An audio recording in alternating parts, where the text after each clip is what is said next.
Hello, it's Mama Gail, and today I'm going to fix my apple cobbler crisp, or cobbler, as Al Roker called it. He said I should name it cobbler. Peel your apples. Now you want to core it. Get that core out of there. Just cut it like you would if you was going to eat it. Like that's the way I cut it when I eat it anyway. Got my apples peeled and sliced. That's why I used about 9. Maybe 10, I lost count. Just going to put just a little bit of water in them. Well, maybe it might be a little bit too much. Okay, because you don't want to get too much water because you can always add it if they start getting too dry when you cook them. But it's harder to cook the water out of them than it is to add. So I might have to add a little bit more water. I'll let you know later. I'm going to start my stove on high. Put some sugar in it.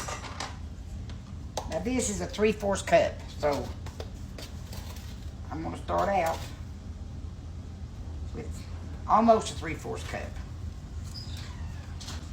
Then I'll do a taste test. And if they're not sweet enough, then I'll add a little bit more sugar. Like I said, you can always add, but you can't take it out. Now I'm going to start out with a teaspoon of ground cinnamon. I don't usually measure nothing, but I'm trying to get it as close as I know how. So everybody will understand. But I don't think I'm going to use a teaspoonful. Maybe. I'm going to sprinkle it in there and see.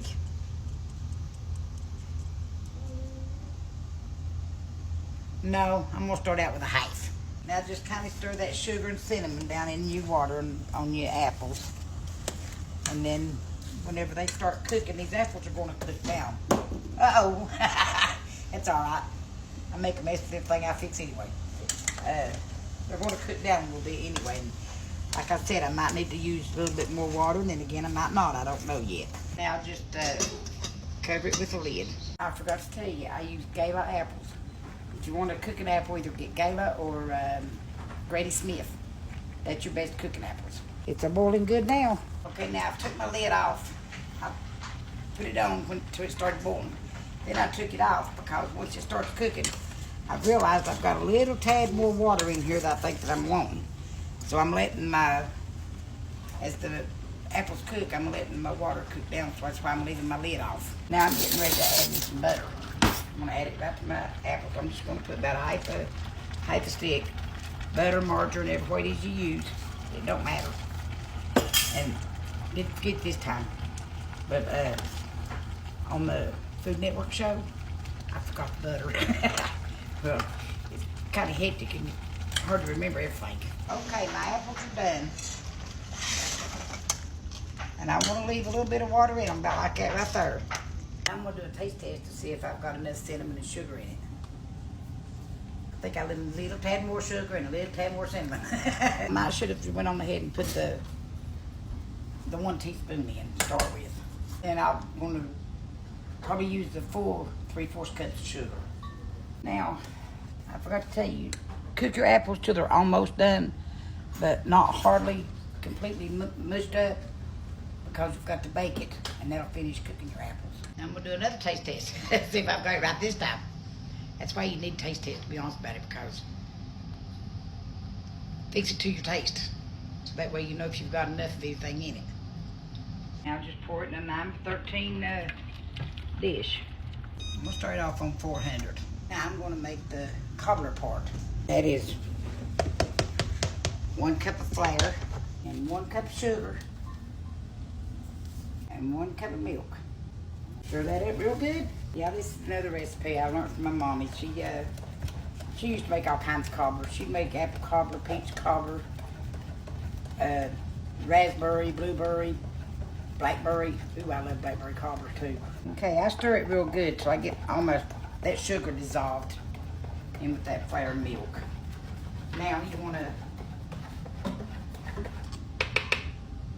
just pour it over your cobbler, slow like.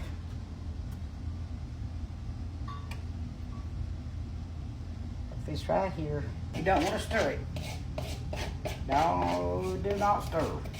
Now for the crumble that goes on top of it. 1 cup of oats, and that's 1 1/2 cups of brown sugar, a half a stick of melted butter. Just get that all stirred up real good and where it's all dissolved. and it's sort of crumbly. Now I'm gonna just sprinkle this all over the top. This is the oatmeal and the butter and the brown sugar mixture. And for better results, you better put it on a pan, just in case it boils over. It might not, I don't know, but just in case. Ethan's gonna put it in the oven for me.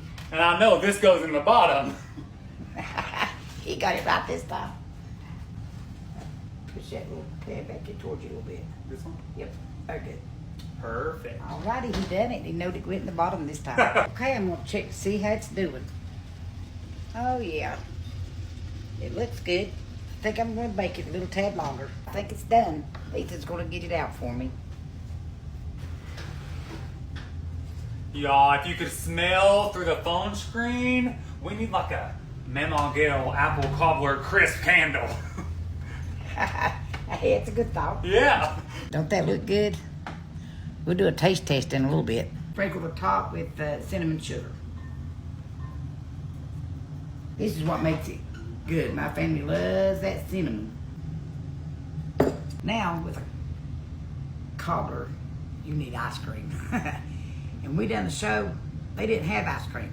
So I had to whip up some milk right fast to use with it. I told Ethan, I said, go get me the ice cream. Well, come find out there wasn't no ice cream. Now I'm gonna do the taste test. That's pretty good. I especially like the crispy part on the top of it. Now that's how you make my apple cobbler from Food Network. Y'all hungry?